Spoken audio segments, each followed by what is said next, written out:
So last Saturday, my family decided to implement a new rule for our weekly game night: no board games. Apparently, things had gotten a bit out of hand the previous week when Grandma flipped the Scrabble board after claiming QWZRT was a word in the old country. So, in a bid to keep the peace and the furniture intact, we agreed to stick to cards, charades, and anything that didn't come in a box with a suspiciously sharp die.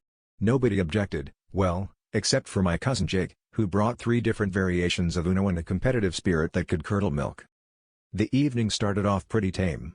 We played a few rounds of Go Fish, which devolved into Go Accuse Your Brother of Cheating, and then tried charades, which lasted until Grandpa's attempt to mime the Fast and the Furious landed him on the couch with a pulled muscle. That's when Mom, in a moment of desperation, suggested we try something new. Jake, who I'm now convinced is secretly a chaos gremlin, said, "What if we play Monopoly, but, not with the board? Just with real money?" For reasons I still don't understand, everyone agreed, perhaps because we all secretly wanted to see if Dad would finally mortgage the garage. Here's where things got weird.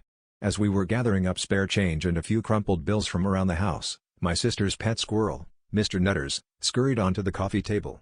Someone, again, probably Jake, joked that Mr. Nutters should be the banker because he's the only one who could keep track of all the assets.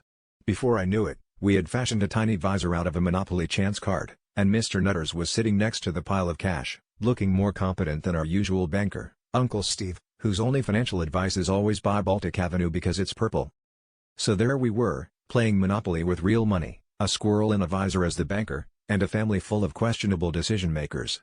By the end, Mr. Nutters had stuffed half the pot into the couch cushions, Jake was trying to buy Park Place with acorns, and Grandma was threatening to flip the table again. The real kicker? When Dad lost his last dollar, he asked if he could take out a loan from Mr. Nutters. The squirrel responded by chittering angrily and throwing a peanut at his face, proving, once and for all, that even in Monopoly, the bank always wins, but with Mr. Nutters, you'll get a little nut interest on the side.